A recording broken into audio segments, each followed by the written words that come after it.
Ha. Aha. Ha ha ha ha ha. So, now that October is over and my month-long streaming barrage is finished, both the Poughkeepsie tapes and Flight 7500, now apparently for the first time, have hit my streaming service.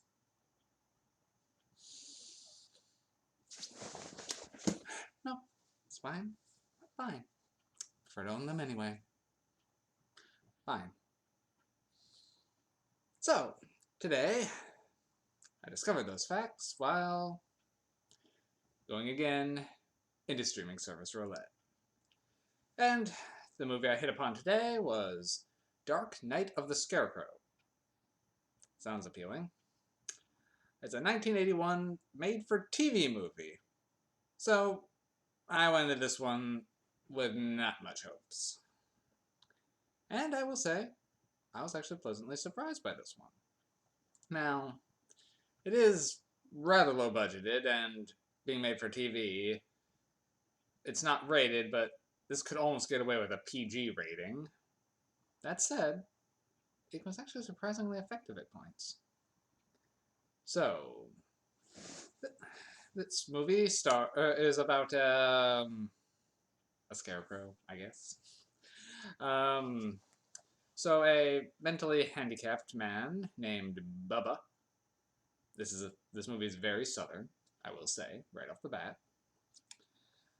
He's, I guess, friends with a 10-year-old girl, and like you do. And some men in town don't like that very much, so they're looking for any excuse to harass poor Bubba.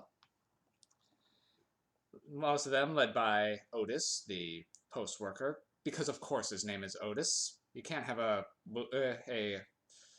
horror movie, drama, anything really that's set in the South without a guy named Otis, apparently.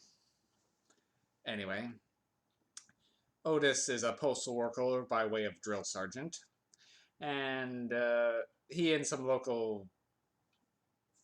his drinking crew, I guess, don't like Bubba very much, and are looking to chase him away from interacting with any of the town kids because they just don't cotton to him, I guess. They don't like him because reasons. They don't really go into that, and that's the one area that this film is a little bit light on, is why these guys don't like Bubba, other than him being mentally challenged.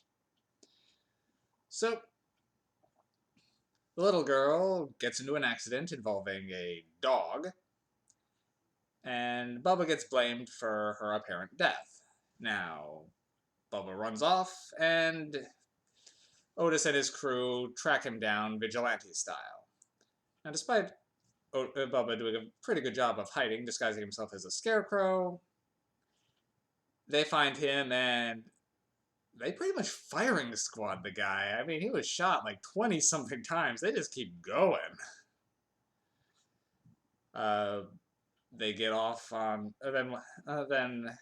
well, first I should say that the little girl actually was okay, and Bubba apparently saved her life. And she was just hurt. And these guys pretty much, before getting any official confirmation, just ran off to take care of Bubba. So, it is revealed that the little girl's okay. Bubba should have been a hero, and they just killed him. So, they get off on murder, as they were able to spin it as being in self-defense, because Southern justice.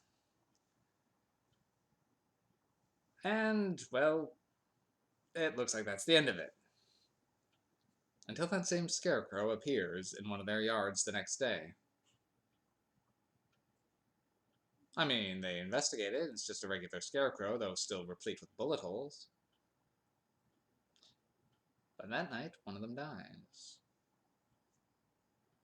And it slowly goes from there, as Otis is now becoming increasingly paranoid, trying to figure out who is messing with them. Is it Bubba's mother? Is it then the prosecution, and who is trying to get them convicted, who swore he would find some evidence? Is it the little girl? Or has Bubba come back? And it continues from there as the Scarecrow keeps reappearing, heralding disaster, and Otis causes just as much as he's desperate to try to figure out what's going on. So, how does it do overall? It's actually good. This one, despite being a low-budget TV movie, is pretty atmospheric. I wasn't able to... I mean, just from some of the rough descriptions, I was able to make a few guesses, but there were a few times I wasn't sure exactly where it was going to go with some things. Part of me even wondered if the little girl was partially behind it. Now, I actually did some looking, and the actress that played the little girl was actually 10 years old, and was actually straddled the line between cute and creepy very well, and was actually believable as a kid. It's rare to see a child actor that pulls it off as well as she did, so I will give some props to her. The score on the movie was delightfully creepy, and while they, will usually step a few things from showing anything, it is actually to this film's benefit. It's kind of an exercise in minimalism at times, and it works. For example, kind of how the first kill goes is one of the local farmers, his grain thresher is put away in his barn. He hears it turn on. Goes to investigate while drinking because whiskey. And, well, tries to figure out, it calls out who's there. No one's there. Walks around, turns it off. Hears noises above. Then sees some hay falling out. Goes up there. Look around, calling out. Does a good job at not making sure where the assailant is. You can see the thresher from below, and while you could assume that it might be going in there at some point, you're not sure exactly how. And then it turns on. And just that more startles him and causes him to eventually fall. So it does look like an accident. But afterwards, who turned it off? The entire time, it doesn't actually show the assailant in the first kill.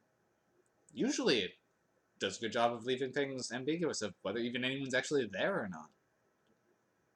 Which actually adds a little bit of creepiness. I mean, you still want to see these guys get their comeuppance.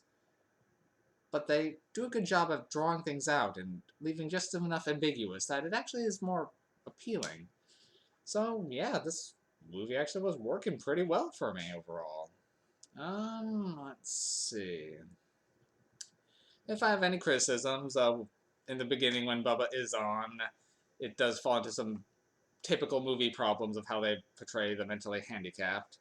Bubba here felt like a cross between a 5-year-old and the Frankenstein monster.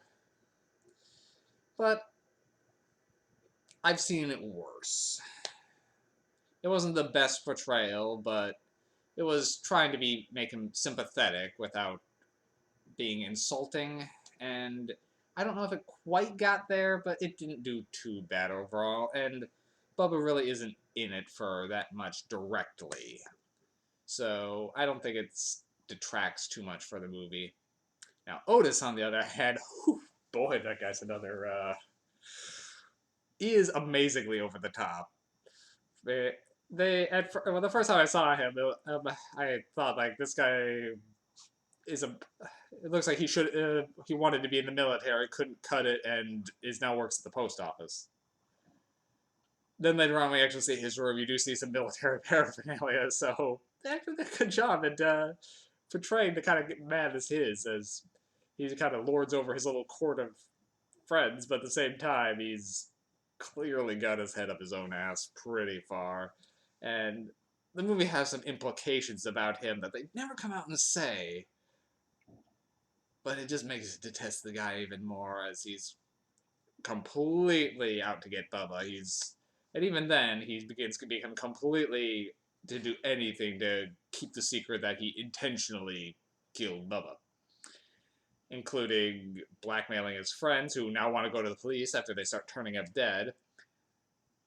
assaulting people he suspects are, to the point where he accidentally kills some of them, or intentionally kills some of them, and then he begins chasing around a 10-year-old girl.